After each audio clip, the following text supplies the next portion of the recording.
এখন যার ঘটনা আপনাদের সাথে শেয়ার করতে যাচ্ছি, ওনার নাম মোহাম্মদ সবুর খান। ওনার বাড়ি সিলেটের জাফলং এ। ওনার ঘটনা এর আগেও আমরা প্রচার করেছি।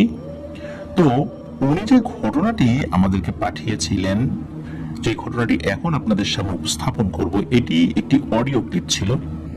মূলত উনি একজন বিজেপি সদস্য, যার কারণে লেখার সময়টা ওনার খুব কম থাকে। উনি উত্তরবঙ্গের একটি জেলাতে এখন কর্মরত রয়েছেন। উনি যে ঘটনাটি আমাদেরকে পাঠিয়েছেন, উনি জানিয়েছেন এই ঘটনাটি ওই এলাকার বহু মানুষ জানেন। আর এই কারণে, যেহেতু অনেক মানুষ জানেন, আর যদি অনেক মানুষের জানা থাকে কোনো ঘটনা, তাহলে চাইলেই বিভিন্ন মানুষ কোনো কোনো প্ল্যাটফর্মে ওই ঘটনাটি পাঠাতে পারেন। এই জন্য উনি আমাকে বারবার বলেছেন যে এই ঘটনাটি অন্য কোনো প্ল্যাটফর্মে প্রচারিত হয়েছে কিনা এই বিষয়ে উনি নিশ্চিত নন। তবে এই ঘটনাটি ওনার এলাকার এবং এই ঘটনার বিস্তারিত পুঙ্খানুপুঙ্খ বিবরণ, বিভিন্ন জায়গা থেকে শুরু করে নিয়ে অনেক কিছুর বিবরণ আমাদেরকে উনি বলেছেন। সঙ্গত কারণে যতটুকু বলা যায় ততটুকুই আপনাদের সামনে উপস্থাপন করার চেষ্টা করবো ইনশাল্লাহ। তো চলুন প্রিয় লিসেনার্স, ঘটনাতে চলে যাই। ঘটনাটি বেশ অন্যরকম, আপনারা শুনলেই বুঝতে পারবেন।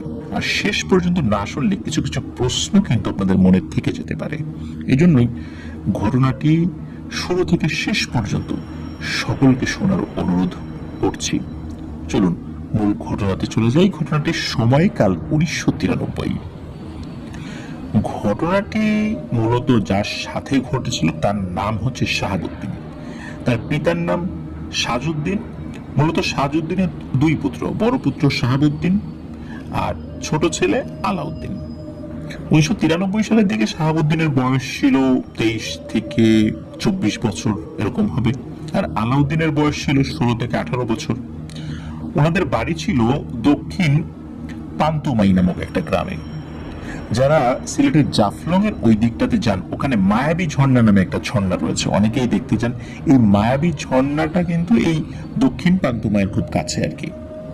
তো যাই হোক, এই যে সাজউদ্দিন এবং তার দুই পুত্র শাহাবুদ্দিন, আলাউদ্দিন, এদের মূল পেশা ছিল পাথর উত্তোলন করা।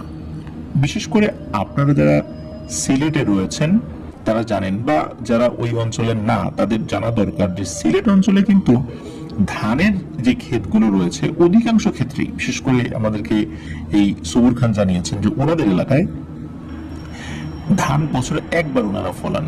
কারণ ওখানে যারা কৃষক রয়েছেন ওরা শুধু কৃষি কাজ করেন বিষয়টা এরকম না, কৃষি কাজ ছাড়া ওনারা বিভিন্ন সময়ে বিভিন্ন ধরনের প্রফেশনের সাথে যুক্ত থাকেন, বিশেষ করে পাথর উত্তোলনের সাথে।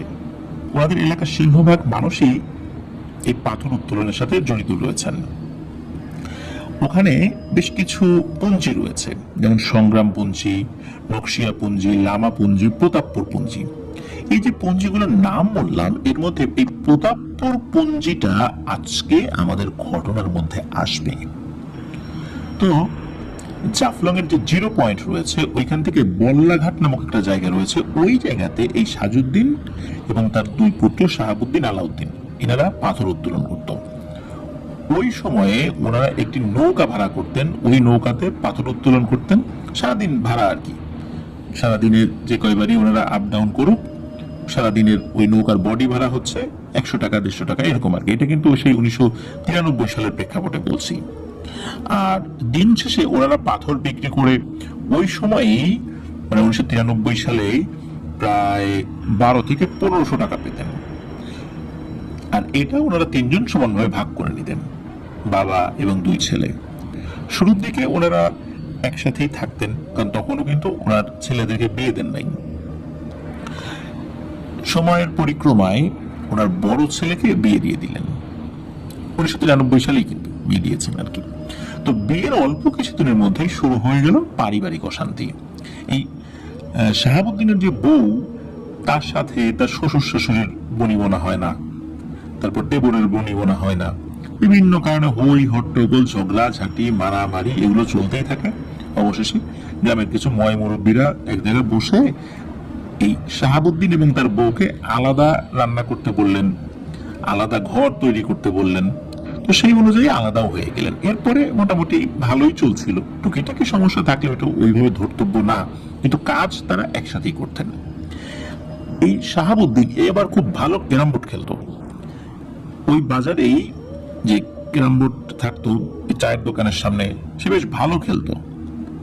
তো এই দক্ষিণ প্রান্তময় থেকে এই পাদুয়ার বাজার নামক একটা জায়গা রয়েছে। এই পাদুয়ার যুদ্ধ হয়েছিল কিন্তু বিজিবির সাথে ইন্ডিয়ান বিএসএফ এর। আপনারা অনেকে পাদুয়ার যুদ্ধ এই গুগলে সার্চ করলে এই পাদুয়ার যুদ্ধ সম্পর্কে জানতে পারবেন। তো যাই হোক, এই দক্ষিণ প্রান্তময় থেকে পাদুয়ার বাজার, তারপর হাজিপুর বাজার, এরপর হচ্ছে প্রতাপপুরপঞ্জি, তারপর লামাপঞ্জি, বল্লাঘাট, এই জায়গাগুলো এইভাবে আসে আর কি। তো এই দিক দিয়ে ওনারা যেতেন সবসময়। তো ওই এলাকার একজন মাতবর গোছের একজন মানুষ ছিলেন, উনি ছিলেন তার গোত্রের মানে খাসিয়া গোত্রের সর্দার। তো ওনাদেরকে ওই লোকালি ভিন্ন শব্দে অভিহিত করা হয়। তাদের ওই যে লোকাল অ্যাডমিনিস্ট্রেশন রয়েছে বা তাদের গোত্রের যেই প্রশাসনটা রয়েছে, আমরা মাতুব্বর বলেই অভিহিত করব বোঝার সুবিধার্থে আর কি। তো ওনার নামটাও বলেছেন সুমন খান, কিন্তু সঙ্গত কারণে বলেছেন শুধু এই একটা নাম যেন একটু হাইড করি, তাছাড়া অন্য যত নাম রয়েছে সেগুলো বলা যাবে, কোনো সমস্যা নেই, শুধু এই একটা নামই হাইড করে যাচ্ছি। তো যাই হোক, ওনার নামের শেষে বাবু রয়েছে, আমি বাবু শব্দটা শুধু উল্লেখ করছি। তো এই বাবুও কিন্তু তার ক্যারাম বোর্ড খেলার খুব আগ্রহ ছিল, তার আর্থিক অবস্থা খুব ভালো ছিল, ওনার পানের বড় বড় জুম ছিল, বেশ অনেক ধরনের ব্যবসা তার ছিল, যার কারণে তার টাকা পয়সার কোনো সমস্যা ছিল না। জাস্ট একটা শখে করে উনি ওই ক্যারাম বোর্ড খেলতে আসতেন। তো এই একদিন হয় কি, এই বাবু উনি এসেছেন ক্যারাম বোর্ড খেলতে বাজারে, আর ওই শাহাবুদ্দিন ওই শাহাবুদ্দিন আবার ওই পাথর উত্তোলন করতে যায় নাই, কারণ পাথর উত্তোলন কিন্তু অত্যন্ত পরিশ্রমের কাজ, টানা কেউ কিন্তু এই কাজটা করতে পারে না, বিশ্রামের প্রয়োজন হয়। তো যেদিন বিশ্রাম নেয় শাহাবুদ্দিন, ওই দিন আবার সে ক্যারাম বোর্ড খেলে, বেশ ভালোই খেলতে পারে। তো ক্যারাম বোর্ড খেলতে তো 4 জন লাগে। তো শাহাবুদ্দিনের সাথে যিনি খেলছেন মানে তারা এক জোড়া, এবং বিপক্ষে তো আরো এক জোড়া মানুষ আছে, তার মধ্যে একজন হচ্ছে এই বাবু। তো খেলতে খেলতে কি হয়, এই বাবু এই শাহাবুদ্দিনের কাছে হেরে যায়। তো বিষয়টা তার একটু আত্মসম্মানে লাগে, কারণ উনি একজন জমিদার গোছের মানুষ আর এলাকার সবাই থেকে মান্য করে, আর শাহাবুদ্দিন একজন পাথর শ্রমিক, তার কাছে হেরে গেলেন, বিষয়টা একটু কেমন কেমন না। তো হেরে যাওয়ার পর ওই বাবু শাহাবুদ্দিনকে বলেন, শাহাবুদ্দিন তুমি খেলতে থাকো, যতক্ষণ পর্যন্ত আমি তোমাকে হারাতে না পারি ততক্ষণ পর্যন্ত খেলবো। শাহাবুদ্দিনও রাজি হয়। এইভাবে প্রায় 13টা গেম খেলা হয়েছিল, এর মধ্যে 12টিতে শাহাবুদ্দিন জিতেছিল আর একটিতে শুধু এই বাবু জিতেছিল। তবে সারাদিনের ওভাবে খেললেন, সবাই খুব এনজয় করছিলেন খেলাটা। 12 বার হারার পর এই যে বাবু, উনি যে বিষয়টা খুব নেতিবাচক ভাবে নেবেন বিষয়টা এরকম না, উনি ইতিবাচক ভাবেই নিয়েছিলেন, এই কারণে যে শাহাবুদ্দিন তো ভালো ক্যারাম খেলে, ওর সাথে খেললে উনিও আরো দক্ষ হয়ে উঠবেন ক্যারাম খেলার বিষয়ে। তো উনি একটা অফার করেন এই শাহাবুদ্দিনকে, সেটা হচ্ছে যে শাহাবুদ্দিন যেদিন কাজে যাবে না ওই দিন সারাদিন তার সাথে যদি ক্যারাম বোর্ড খেলে, তাহলে ওই দিন কাজে গেলে যে পরিমাণ উপার্জন করত ওই পরিমাণ টাকা শাহাবুদ্দিনকে উনি দেবেন। ওনার তো টাকা পয়সার সমস্যা ছিল না। তো শাহাবুদ্দিনও রাজি হয়, কারণ হচ্ছে উনি যেদিন কাজে যেতেন না সেদিন তো ক্যারাম বোর্ডই খেলতেন বা ঘুরে ঘুরে বেড়াইতেন। এটা যদি খেলা যায় এই বাবুর সাথে, তাহলে উনি তো টাকা দেবেন, তো বিষয়টা তো একটা ভালো প্রস্তাব। তো এইভাবে এই শাহাবুদ্দিন ওই বাবুর সাথে খেলতেন, মাঝে মাঝেই খেলতেন। তো একদিন হয় কি, শাহাবুদ্দিন খেলার জন্য বের হয়েছেন, ওই দিন আর উনি ওই পাথর তুলতে যান নাই। পথিমধ্যে এই বাবুর সাথে দেখা, তো বাবু মন টন খারাপ, জিজ্ঞেস করলেন যে কেন মন খারাপ কেন? তখন বাবু বললেন যে আজকে তোমার সাথে খেলবো না, আমাদের গোত্রের একজন মারা গেছে, ওইখানে যাব, তুমি চাইলে যেতে পারো, দেখতে পারো। তো ওনাদের গোত্রটা ছিল খাসিয়া গোত্র। তো এখন এই শাহাবুদ্দিনের একটা আগ্রহ ছিল যে খাসিয়াদের মৃত্যুর পর একটা নির্দিষ্ট রিচুয়াল রয়েছে, এই রিচুয়াল মানে বিভিন্ন গল্প শুনেছেন, কিন্তু একদম সচক্ষে উনি দেখেন নাই, খালি গল্পই শুনতেন, যাওয়া হয় নাই কখনো, আসলে সুযোগ থাকতেও যাওয়া হয় নাই বা ইচ্ছা হয় নাই। তো যেহেতু এই বাবু ওনারই এক পরিচিত আত্মীয় হবে এক মহিলা, সে মারা গেছে। যেহেতু আজকে খেলা হবে না, চিন্তা করে ঠিক আছে যাই, আমি ওখানে যাই। তো এই যে যেই মহিলাটা মারা যায় তার নাম হচ্ছে ফরমা। আর যেই জায়গাটাতে এই শাহাবুদ্দিনের সাথে ওই বাবুর দেখা হয়েছিল এটাকে ডিবির দোকান বলে।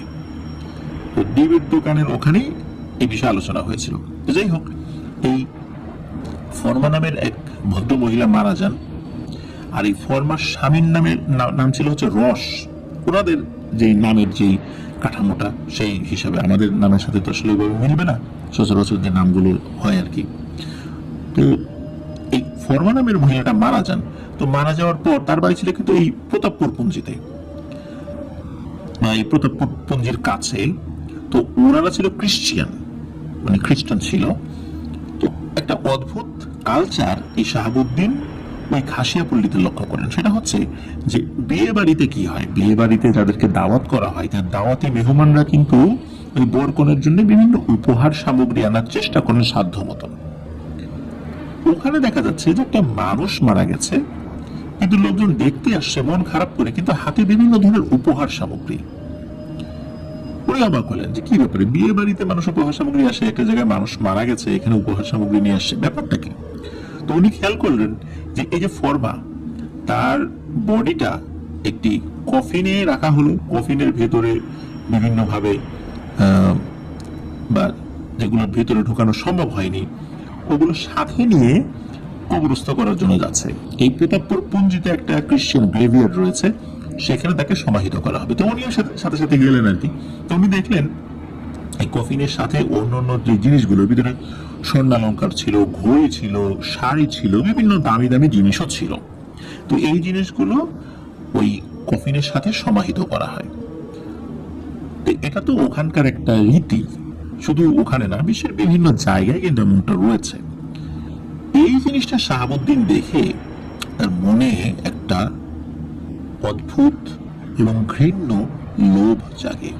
সেটা হচ্ছে যে আহারে, এই কবরের সাথে এই জিনিসগুলো দিয়ে দিলে তো কবরের মধ্যে নষ্ট হয়ে যাবে। আমরা সারাদিন পরিশ্রম করে 500 টাকা উপার্জন করতে পারি না, এত দামি দামি জিনিস কবরের মধ্যে দিয়ে দিল। তো ওই সময় তার মনের মধ্যে এই যে লোভটা জেগেছিল, এই লোভের কারণেই সে একটা ভয়ঙ্কর সিদ্ধান্ত নিল। সেটা হচ্ছে যে সে ওই কবর থেকে ওই মূল্যবান জিনিসগুলো চুরি করবে। ও কিন্তু ওইখানে কিছু বলে নাই, সবকিছু দেখে কবরটা ঠিক কোন জায়গা আছে এই জিনিসটা শনাক্ত করে সে চলে আসে। তো ওই দিন আর ওই বাবুর সাথে উনি আর খেলেন নাই, বাড়িতে চলে আসছেন। বাড়িতে চলে আসার পর প্ল্যান সাজাচ্ছেন কিভাবে কি করা যায়। এদিকে এক রাত ছিল অমাবস্যার রাত। অমাবস্যার রাতে তো ঘুটঘুটে অন্ধকার থাকে। তো ঘুটঘুটে অন্ধকার থাকলে কাজটা করতে সুবিধা হবে। মানে কয়েকদিনের মাথায় হয়তো বা যেদিন ওই ফরমা নামের ভদ্র মহিলা মারা গেছেন এর 2 দিনের মাথায় হবে অমাবস্যা। তো এই অমাবস্যার রাতটাকেই এই শাহাবুদ্দিন বেছে নেয়।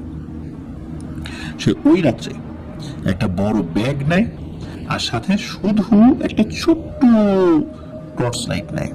ওই সময় কিন্তু এক ধরনের স্টিলের ছোট্ট টর্চ লাইট পাওয়া যেত, পেন্সিল ব্যাটারি দিয়ে চলতো। এখন কিন্তু এই টর্চ গুলা দেখাই যায় না। আমরা অনেক চেষ্টা করলেও ওই টর্চ লাইট গুলো এখন আর খুঁজে পাবো না, অ্যান্টিক সামগ্রীর মতো হয়ে গেছে আর কি। অনেকে হয়তো দেখেছেন, তারা স্মরণে আনতে পারবেন যে ছোট্ট একটা টর্চ লাইট থাকতো, ওটার মাথার দিকে ছোট্ট একটা লাইট থাকতো, ওটার আবার চারদিকে সবুজ আকৃতির এক ধরনের গোলাকৃতির একটা রাবার জাতীয় জিনিস থাকতো, পেন্সিল ব্যাটারিতে চলতো। তো ওই টাইপের একটা লাইট সে নেয়। ওই লাইটের আলো কিন্তু খুব কম হতো। এটাকে ওই যে আমরা যে মোবাইল ফোনে একটা সময় নোকিয়ার ছোট ছোট ফোন ছিল, সেটার মাথায় যে টর্চ লাইট ছিল ওই রকমের আলো হতো, বা ওর থেকে একটু বেশি আলো হতো আর কি। তো সে কেন ওই টর্চ লাইটটা নিয়েছিল? কারণ সে বাইরে যাওয়ার সময় আলো যত কম হবে ততই তো ভালো। আর দূর থেকে ওটা জোনাকি পোকার আলোর মতো মনে হতে পারে, এই জন্য লোকজন ওইভাবে মানে বুঝতে পারবে না, শনাক্ত করতে পারবে না। এই জন্য সে ওই টর্চ লাইটটা নিয়েছে। তার বাইরে কিন্তু বড় টর্চ লাইট ছিল, তারপরে সে ওইটা নেয়নি, ওইটা নিয়ে সে বের হয়। আর সাথে কোনো কোদাল নেয়নি, ইচ্ছাকৃত ভাবেই। কারণ হচ্ছে এই ফরমা নামের ভদ্র মহিলার কবরের চতুর্দিকে যেই বাঁশ রাখা হয়েছিল, বাঁশ দিয়ে বেড়া দেওয়া হয়েছিল, চিন্তা করেছিল যে ওই বাঁশ দিয়েই সে খুঁচিয়ে খুঁচিয়ে ওই কবরটা সে খুঁড়বে, বাকিটা হাত দিয়ে খুঁড়বে। আর যেহেতু পাথর উত্তোলন করতো পানির মধ্যে ডুব দিয়ে, সুতরাং তার হাত কিন্তু এতটা নরম না আমাদের মতো, অনেক শক্ত হাত, কঠোর পরিশ্রমী মানুষ। তো সে কিন্তু বাড়ি থেকে বের হয়েছে। বাড়ি থেকে বের হওয়ার পর তাকে কিন্তু বেশ কয়েকটা জায়গা দিয়ে যেতে হবে। এর মধ্যে আগলসপুর নামক একটা জায়গা রয়েছে। এই আগলসপুর দিয়ে আর একটা জায়গা পড়বে রাধানগর। এই রাধানগর ওখানে একটা শ্মশান রয়েছে, শ্মশানের পাশে খাল রয়েছে। আর এরপরেই ওই যে সেই প্রতাপপুর পুঞ্জি, আর প্রতাপপুর পুঞ্জি বলতে প্রতাপপুর পুঞ্জির গ্রেভিয়ারটা পড়ে, ক্রিশ্চিয়ান গ্রেভিয়ারটা। তো ওখানে তো চতুর্দিকে এরকম দেয়াল টেয়াল নাই, ফাঁকা। এই শাহাবুদ্দিন যেতে থাকে। ওই সময়ে এক শুধু ঝিঝি পোকার ডাক ছাড়া অন্য কোনো ধরনের কোনো ডাক শোনা যাচ্ছিল না। আর চারদিকে শুনশান নীরবতা। আকাশে মেঘ ছিল না, কিন্তু তারা ছিল, অল্প অল্প তারা ছিল। শুধু আলো বলতেই এতটুকু জিনিসই সে দেখছিল। আর খুব প্রয়োজন না হলে হাতের টর্চ লাইটটা সে জ্বালাচ্ছিল না। আর যেহেতু পাথর শ্রমিক, সাহসও বেশি, নদীর নিচে ডুব দিয়ে পাথর তোলা মানুষ, তো সে কিন্তু তার চেনা পথ দিয়ে হেঁটে যাচ্ছিল। খুব প্রয়োজনে দুই একবার টর্চ লাইটটা জ্বালাচ্ছিল। জ্বালানোর সময় টর্চ লাইটের সামনের দিকে একটু হাত দিয়ে রেখেছিল, যাতে করে আলোর যে মূল যে ফোকাস যে জায়গাটা, ওই জায়গাটা দূর থেকে টের না পাওয়া যায়। মানে যতটুকু আলো হাত দিয়ে একটু ধরে রাখছে, নিচ দিকে পড়ছে, ওইটা দেখে দেখে সে পথ আগাচ্ছিল ভালোভাবেই। তো এই যে শ্মশান, এই মানে শ্মশানের এই জায়গাটা পার হওয়ার পর একটা কড়ই গাছ পড়ে। ওই সময় কিন্তু ওই যে কড়ইয়ের যে ফলগুলো রয়েছে না, ওই ফলগুলো কিন্তু শুকিয়ে মাটিতে পড়ে গিয়েছিল। ওই ফলগুলোর উপর পাড়া দেওয়ার সাথে সাথে কিন্তু এক ধরনের মটমট মটমট আওয়াজ হচ্ছে। আবার কড়ইয়ের শুকনো ডালগুলো নিচে পড়ছিল, ওগুলোতে পা পড়ার পরও কিন্তু এক ধরনের মটমট শব্দে ওই ডালগুলো ভেঙে যাচ্ছে। এই ধরনের শব্দ ছাড়া অন্য কোনো ধরনের শব্দ কিন্তু সে পাচ্ছিল না। কড়ই গাছটা পার হওয়ার পরেই সে চলে আসে তার কাঙ্ক্ষিত স্থানে, এই ফরমা নামক ভদ্র মহিলার কবরের ওখানে। পূর্ব পরিকল্পনা মাফিক সে কি করে, ওই কবরের ওই বেড়াটা খুলে ফেলে। বেড়া খুলে ফেলার পর ওই বেড়ার থেকে একটা বাঁশের যে অংশ, যেটা আমরা অনেক সময় কবরের বেড়া যেগুলো দেওয়া হয়, বাঁশ কেটে একজন চ্যাপ্টা মতো করে বিভিন্ন অংশ তৈরি করা হয়। তো ওই একটা অংশ খুলে ফেলে, ওই একটা অংশের নিচে কিন্তু চোখা ছিল আর কি, আমরা এটা দেখি কিন্তু এরকম চোখা থাকে নিচের অংশটা। তো ওই একটা অংশ সে ওখান থেকে ভেঙে নেয় এবং তারপর ওটা দিয়ে ওই কবর খুঁড়তে থাকে। তো কবর খুঁড়ছে, যখনই অল্প কয়েকবার ওইটা দিয়ে মানে ওই বাঁশ দিয়ে কবরের মাটির উপর আঘাত করেছে, হঠাৎ করে ওই যে কিছুটা দূরে কড়ই গাছ রয়েছে, কড়ই গাছ থেকে মটমট শব্দ করে বড় একটা ডাল ধবাস করে মাটির উপরে পড়ে। তো মাটির উপরে পড়ার পর শব্দ তো হয়েছে, কিন্তু এই শাহাবুদ্দিন মনে করছে এটা মনে হয় শুকনা ডাল, কড়ই গাছে তো এরকম শুকনা ডাল থাকেই, দিন বা 24 ঘন্টা এরকম মটমট শব্দ করে পড়ে, এ আর অবাক করার কি আছে বা ভয় পাওয়ার কি আছে। সে কিন্তু ভয় পায়নি, সে কিন্তু কবর খুঁড়েই যাচ্ছে। এরপরেও কয়েকবার এই ধরনের ডাল পড়ার শব্দ হয়েছে, কিন্তু শাহাবুদ্দিন এই বিষয়ে কোনো পাত্তা দেয়নি, সে কিন্তু খুঁড়েই যাচ্ছে। এবার খুঁড়তে খুঁড়তে একটা সময় কফিনটা সে বের করে ফেলে। আর তখন এক ধরনের পাখির আওয়াজ হয়। রাতের বেলা এই সমস্ত এলাকাতে এক ধরনের মানে পাখি আছে, স্থানীয়ভাবে এগুলোকে এই গুলুগুলু পাখি বলে। মানে এগুলো রাতের বেলা এক ধরনের গুলুগুলু শব্দ করে।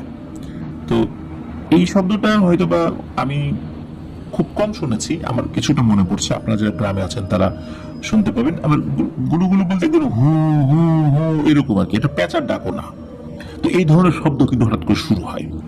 তো এতগুলো সাইন পাওয়ার পরও সে কিন্তু ভয় পাচ্ছে না, সে এই কাজ করেই যাচ্ছে, কবর খুঁড়ছে। করতে করতে কফিনটা বের করে ফেলে। কফিনের ভিতরে তো অনেক মূল্যবান জিনিস ছিল, মানে বেশি মূল্যবান জিনিসগুলো কফিনের ভিতরে রাখা ছিল। তো কফিনটা খোঁড়ার পর ওই কফিনের কিন্তু সামনে পিছনে ওই ধরার জায়গা থাকে হ্যান্ডেলের মতো, ঠেলা গাড়িতে যেরকম হ্যান্ডেল থাকে ওরকম হ্যান্ডেল থাকে। তো ওই পায়ের দিককার অংশটা ওই হ্যান্ডেলটা ধরে সে এই উপর দিকে কফিনটা উঠানোর জন্য টান দেয়। তো যখন টান দিয়েছে, টান দেওয়ার পর দেখতে পাই যে ওই কফিনের মাথার দিকে পেরেক মারা নাই, পায়ের দিকে পেরেক মারা। তারপর সে কি করে, ওই পুরোটাই আবার উপরে তুলে ফেলে টান দিয়ে। তোলার পর সে ওই মাথার দিকে যে অংশটা পেরেক মারা নেই ওই অংশটা হাত দিয়ে টেনে খোলার চেষ্টা করবে। এমন সময় এই কফিনের ভেতর থেকে কোনো একটা হাত এই শাহাবুদ্দিনের হাতকে খপ করে ধরে, খপ করে ধরে এক হ্যাচকা টানে তাকে এই কফিনের ভেতরে নিয়ে যায়। কিন্তু ভেতরে নিয়ে যাওয়ার পর আর কিছু না, এদিকে লাশ কিন্তু 2 দিন হয়ে গেছে কফিনের মধ্যে, লাশের তীব্র দুর্গন্ধ এবং পচন ধরেছে, তার ওর মধ্যে প্রাণ ওষ্ঠাগত, ভয় পাচ্ছে। সে ওইখান থেকে বের হওয়ার অনেক চেষ্টা করছে কিন্তু কোনোভাবেই পারছে না। এরপরেও সে অনেক কষ্টে ওখান থেকে বের হয়। কোনো যে দোয়া দূরত পড়েছে বিষয়টা এরকম না, সে এমনিতেই অনেক চেষ্টা করে ওখান থেকে বের হয়েছে।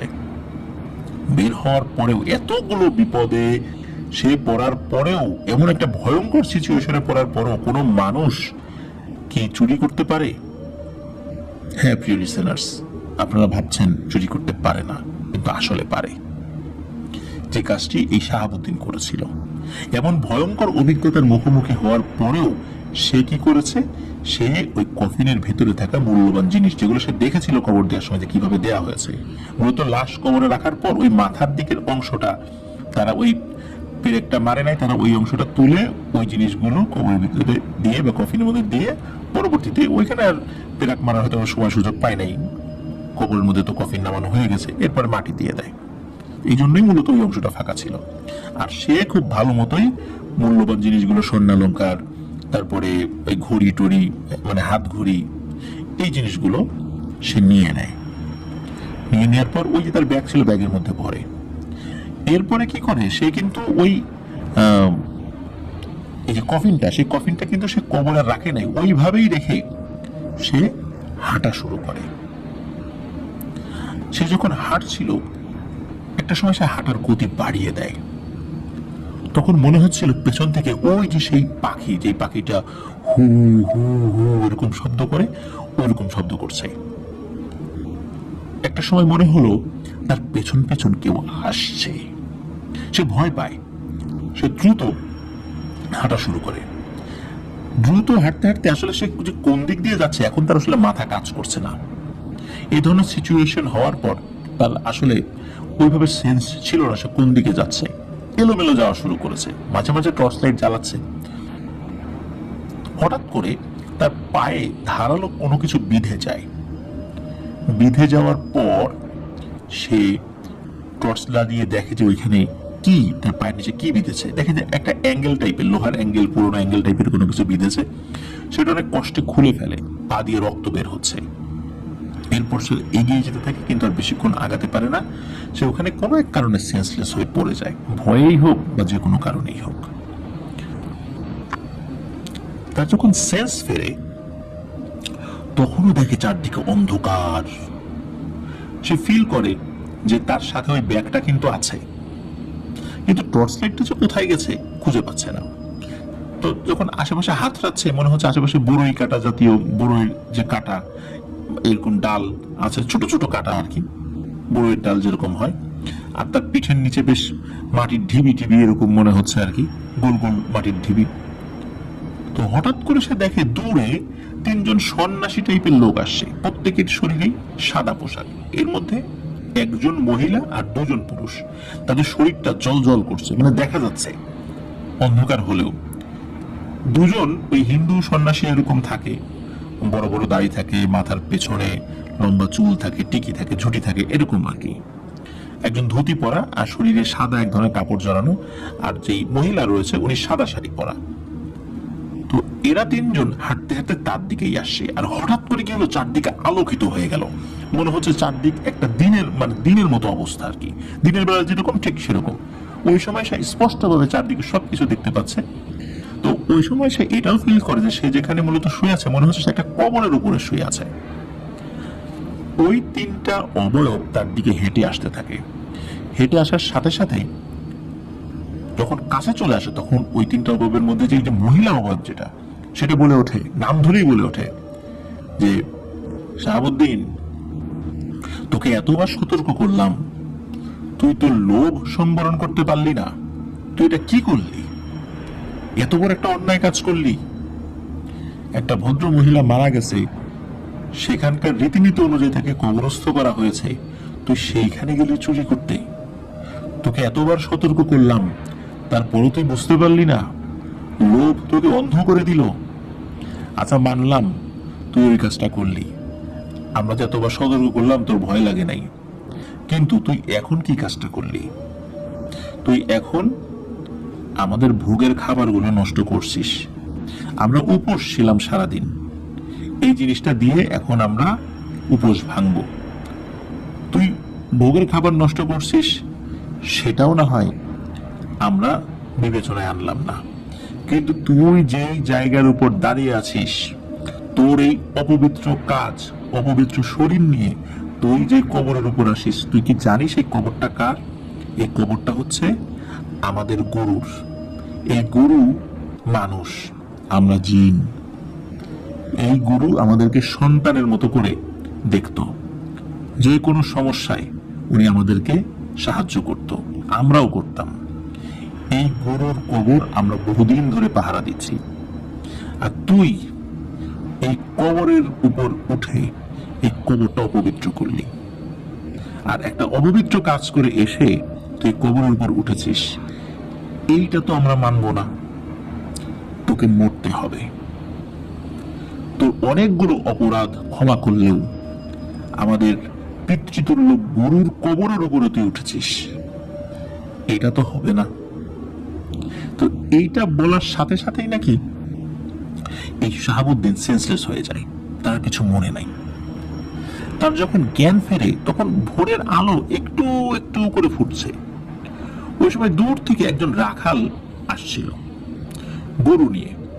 ও গরু নিয়ে আসার সময় যখন এই শাহাবুদ্দিনের কাছে আসছে, তখন শাহাবুদ্দিনের কিন্তু চোখ খুলেছে। তখন শাহাবুদ্দিনকে সেই রাখাল চিনেছে যে, আরে শাহাবুদ্দিন, তুমি এখানে কি করো? শাহাবুদ্দিন কিছু বলে না। তখনও একদম চারদিকে একদম আলো যে ছড়িয়ে গেছে বিষয়টা এরকম না, মানে আলো হচ্ছে আর কি, সূর্য উঠছে।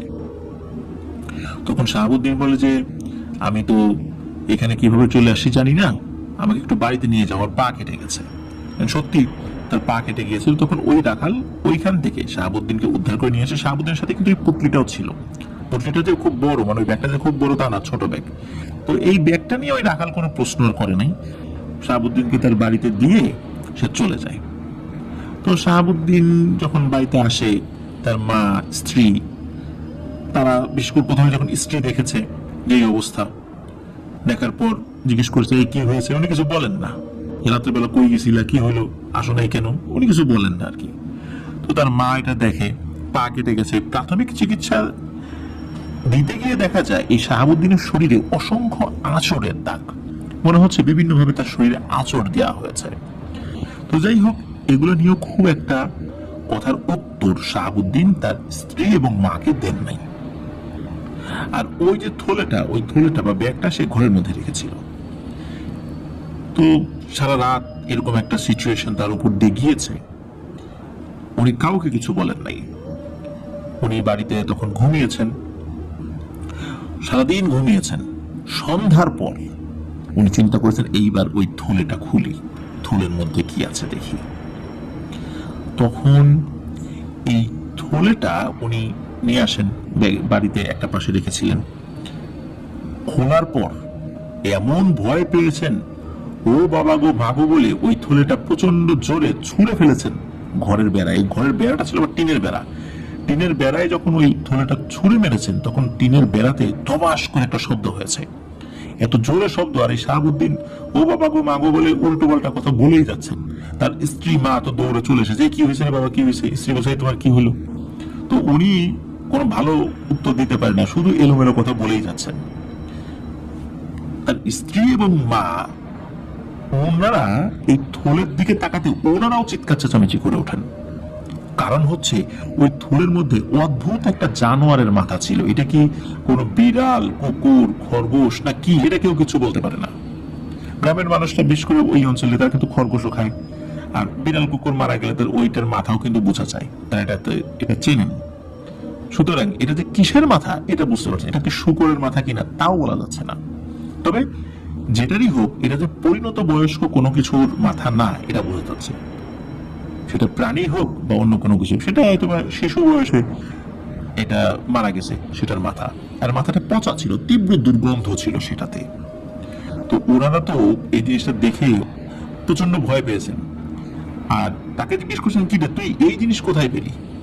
তো উনি তো উত্তর দেন না যে উনি কি অপকর্ম করতে গিয়েছিলেন, কি নিয়ে আসছেন সাথে করে।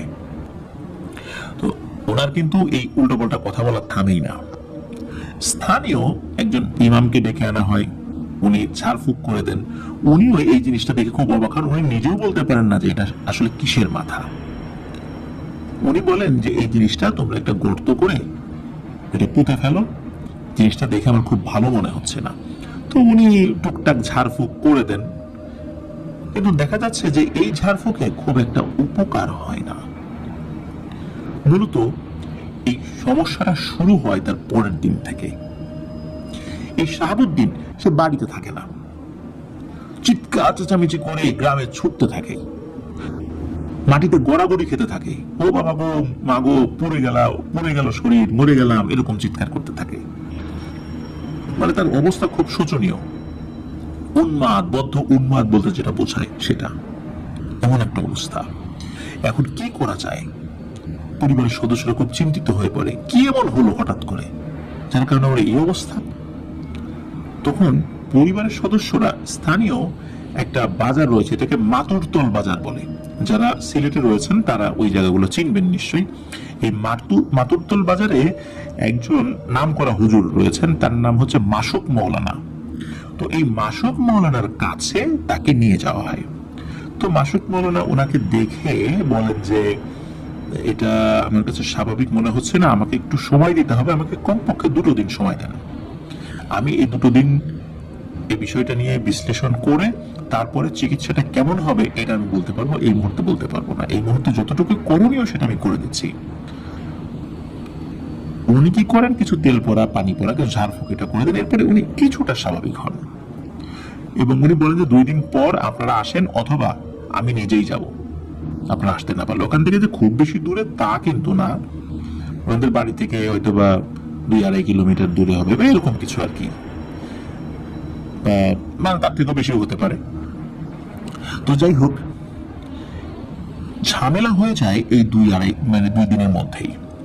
এর পরের দিন এই শাহাবুদ্দিন সে দিনে এরকম উল্টাপাল্টা করেছে, দৌড়াদৌড়ি করেছে, রাতের বেলা আবার একটু স্বাভাবিক হয়ে যায়, বাড়িতে এসে শুয়ে পড়ে। তো শোয়ার পর তার স্ত্রী হঠাৎ করে রাতের বেলা দেখে যে তার স্বামী নাই ঘরে। তো উনি চিন্তা করেছেন হয়তো বাইরে ওয়াশরুমে গিয়েছে, তো উনিও ঘুমিয়ে গিয়েছেন। আর স্বামী যে এরকম এলোমেলো চলাফেরা করছে, ওনারাও বিষয়টাতে কিছুটা হলেও অভ্যস্ত হয়ে গিয়েছিলেন এই কয়েকদিনে। তো যেটা হয় সেটা হলো যে সারা রাত সে আর বাড়িতে ফেরে নাই। তার স্ত্রী যখন ভোরের দিকে তার ঘুম ভেঙেছে, দেখে তার স্বামী পাশে নাই, মানে আসে নাই বাসায়, তখন উনি দ্রুত তার শাশুড়িকে ডাক দেন, শ্বশুরকে ডাক দেন, তার দেবরকে ডাক দেন। তাদের ঘর তো আলাদা ছিল আর কি, ওই যে গোলমাল করে আলাদা হয়ে গেছে আর কি। তো তার শাশুড়িকে বলেন যে মা আপনার ছেলে তো রাত্রিবেলা আসে নাই। এখন ওনারা চিন্তা করেন যে কি হতে পারে। এর মধ্যে কিন্তু হয়েছে কি, ওই একদিন ওই যে গড়াগড়ি করে দৌড়াদৌড়ি করে এরকম বিভিন্ন জায়গায় সেন্সলেস হয়ে পড়ে থাকে, একদিন ওই যে রাধানগর শ্মশানের ওই কুড়ুই গাছের কাছাকাছি একটা জায়গায় কিন্তু সেরকম অজ্ঞান হয়ে পড়েছিল। এবং যেই রাখাল ওই প্রথম রাতের মানে ভোরের দিকে তাকে দেখেছিল, উদ্ধার করে নিয়েছিল, ওই রাখালই তাকে ওই সন্ধ্যার দিকে পেয়েছিল। সে একই রকম ভাবে তাকে উদ্ধার করে নিয়ে এসেছিল, গ্রামেরই একটা ছেলে আর কি।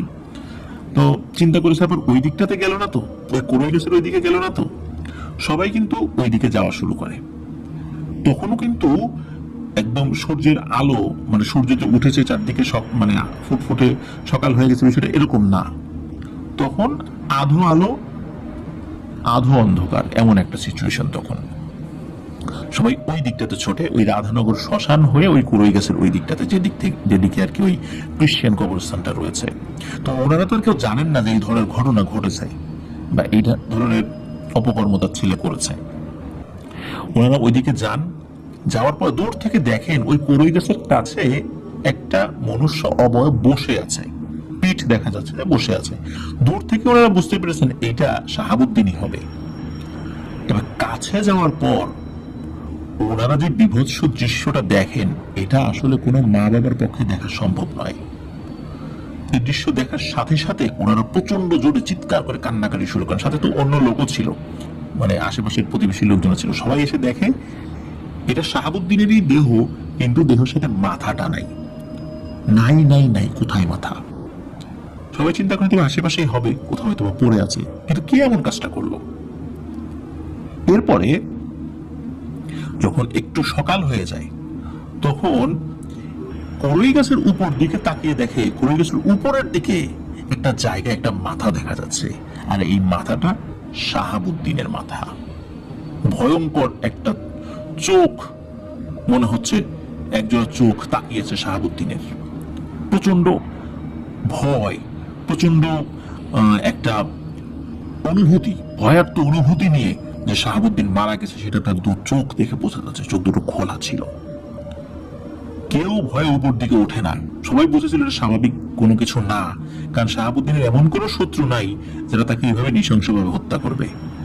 তাহলে কে হত্যা করলো? তখনও তো পরিবারের সদস্যরা আসলে জানে না যে ঘটনাটা কি হয়েছে। যাই হোক, গ্রামের একজন সাহসী যুবক কড়ই গাছে উঠে মাথাটা নামিয়ে আনে। নামিয়ে আনার পর থানায় খবর দেওয়া হয়। থানায় খবর দেওয়া হলেও তারা কোনো হত্যা মামলা দায়ের করেন নাই। এটা একটা অপমৃত্যু ছিল এবং সকলে বলেন যে আমরা পোস্টমর্টম করবো না, এটা নিয়ে আমাদের কোনো অভিযোগও নাই। কারণ হচ্ছে আসল ব্যাপার কি হয়েছে এটা বুঝতে না পারলেও এটা যে কোনো প্যারানরমাল ঘটনার কারণে হয়েছে এটা অনেকেই বুঝতে পেরেছেন, বিশেষ করে তার পরিবারের সদস্যরা। এদিকে কিন্তু দ্বিতীয় দিন চলে আসে, যেদিন মাসুদ মৌলানার কাছে যাওয়ার কথা ছিল। তো মাসুদ মৌলানা হয়েছে কি, ওই যেদিন সকালবেলা মারা গিয়েছে ওই দিনই সকাল 10টা-11টার দিকে উনি হন্তদন্ত হয়ে এই শাহাবুদ্দিনের বাড়িতে ছুটে আসেন এবং আসার পরে খুব দুঃখ প্রকাশ করতে থাকেন। এবং উনি মূলত এই মূল বিষয়টা সকলকে বলেন যে আসলে ঘটনাটা কি হয়েছিল। উনি বলেন যে ওনার যে জিনেরা রয়েছে, ওনার যে ছাত্র জিনেরা, তো তারা বিভিন্ন সময় কিছু কাজ করে দেয়। মূলত 2 দিন সময় নেওয়ার কারণ হচ্ছে যে আরো জরুরি একটা কাজ ছিল, যে কাজটার জন্য একটা দিন সময় নিতে হয়েছিল। আর পরের দিন তাহাজ্জুদের সময় যখন ওই জিনদেরকে ডাকা হয় এবং ওই জিনগুলোর কাছে যখন এই শাহাবুদ্দিনের বিষয়টা বলা হয়, ওরা 5 মিনিটের মধ্যে খবর নিয়ে এসে বলে যে শাহাবুদ্দিনের সমস্যা আর সলভ করতে হবে না, ওর সমস্যা মিটে গেছে। শাহাবুদ্দিনকে জিনেরা মেরে ফেলেছে, ওর আর কোনো কিছু করার প্রয়োজন নাই। কেন মেরে ফেললো? তখন ওই জিনেরা সব কথা বলে এবং এটাও বলে মূলত ওই যে 3টা সন্ন্যাসী গোছের জিন ছিল, এরা হলো ভালো জিন, ওরা হিন্দু সম্প্রদায়ের বাট ভালো জিন। ওরা কিন্তু শাহাবুদ্দিনকে দূর থেকে দেখেছিল ও কি অপকর্ম করতে যাচ্ছে, সতর্ক করার চেষ্টা করেছিল। ওরা চায় নাই যে খ্রিস্টানদের গ্রেভিয়ার্ডে বা কবরস্থানে ঢুকতে। তারপরও যখন দেখলো যে শাহাবুদ্দিন এই ধরনের অপকর্ম করছে, তারপরও ওরা বিভিন্নভাবে ভয় দেখিয়ে সতর্ক করার চেষ্টা করছিল। তারপরেও শাহাবুদ্দিন সেখান থেকে নিবৃত হয়নি, সে এই কাজ করেছে। আর তারপরে তো সে যেটা করেছে সেটা হচ্ছে যে এই যে ভোগ নষ্ট করেছে, তাদের সমস্যা না, তারপর তাদের গুরুর কবরটা অপবিত্র করেছে, এটা ওরা কোনোভাবে মানতে পারে নাই। আর এই কারণেই শাহাবুদ্দিন যে জিনিসগুলো সাথে করে নিয়ে এসেছিল ওই পুটলির মধ্যে ওরা ব্ল্যাক ম্যাজিক করা একটা পশুর মাথা ঢুকিয়ে দেয়। এই জিনিসটা তখনই শাহাবুদ্দিনের উপর কার্যকর হবে যখন শাহাবুদ্দিন নিজে এটা খুলবে। আর শাহাবুদ্দিন এটা খোলার সাথে সাথে এই ব্ল্যাক ম্যাজিকের কারণে একটা ভয়ঙ্কর পিশাচ শাহাবুদ্দিনের উপর চেপে বসে। এই পিশাচটাকে ওর উপর চালান করে দেওয়া হয়েছিল। আর এই পিশাচটাই তাকে এরকম পাগল বানিয়ে রেখেছিল। আর একবার তাকে নিয়ে গিয়েছিল ওই কড়ই গাছের কাছে দিনের বেলা, আর পরে যখন নিয়ে যাওয়া হয় তখন ওর মাথাটা ছিঁড়ে উপরে রেখে দেওয়া হয়। আর এটাই শাহাবুদ্দিনের পাপের প্রায়শ্চিত্ত। জীবন দিয়ে সে তার পাপের প্রায়শ্চিত্ত করে গেছে। তো হুজুর আফসোস করে বলেন যে আমি যদি ওর গুরুত্বটা আরো ভালো করে দিতাম, যার কাজটা প্রথমে ছিল সিরিয়ালটা ব্রেক করে ওর কাজটা যদি আগে করতাম, তাহলে হয়তো বা শাহাবুদ্দিনকে কোনোভাবে বাঁচানো যেত ওদের সাথে আপোষ করে। কিন্তু আমি বুঝতে পারিনি যে শাহাবুদ্দিন এত বড় একটা অপকর্ম করে এরকম ভয়ঙ্কর বিপদ ডেকে এনেছে। আর ওই যে কফিনটা তো শাহাবুদ্দিন ওভাবে রেখে এসেছিল। ওরা তো আসলে ওইভাবে বুঝতে পারে নাই যে কে এই কাজ করলো। ওই এলাকার লোকজন তো বুঝতে পারে নাই, কারণ এরকম চুরি হতেই পারে। পরবর্তীতে লোকজন জানতে পেরেছিল যে এটা শাহাবুদ্দিন করেছিল, আর তার ফলও সে ভোগ করেছে। এটি ছিল ঘটনা। তবে এই ঘটনার আরো একটি ব্যাপার হলো যে লোভ লোভ মানুষকে কতটা নিচে নামিয়ে দেয়। যে একজন মানুষ মারা গিয়েছে, তার কফিনের ভেতর থেকে মূল্যবান জিনিস চুরি করতে হবে। এই টাইপের কাজ যারা করে, এদের যে পরিণতি কি ভয়ানক হয় তা এই শাহাবুদ্দিনের ঘটনা শুনেই আমরা বুঝতে পারলাম। আমরা এতটুকু দোয়া করব, শাহাবুদ্দিনের ভুল ত্রুটি আল্লাহ তাআলা ক্ষমা করুন। উনি অন্যায় করেছেন, এটা সত্য, অন্যায় শাস্তিও পেয়েছেন। আল্লাহ তাআলা তার ভুল ত্রুটি ক্ষমা করুন। এই অন্যায় যেন আর কেউ না করে। মাসুক মৌলানা হুজুর এখনো জীবিত আছেন। এই মাতুরতল বাজারে ওনার বাড়ি, ওখানে উনি খুব পরিচিত একজন মানুষ। তো প্রিয় লিসেনার্স, আপনাদের কাছে ঘটনাটি কেমন লাগলো? আমার কাছে কিন্তু খুবই ভয়ের মনে হয়েছে ঘটনাটি। আশা করছি এই ঘটনাটি আপনাদের মনেও ভয়ের শিহরণ জাগাতে সক্ষম হয়েছে।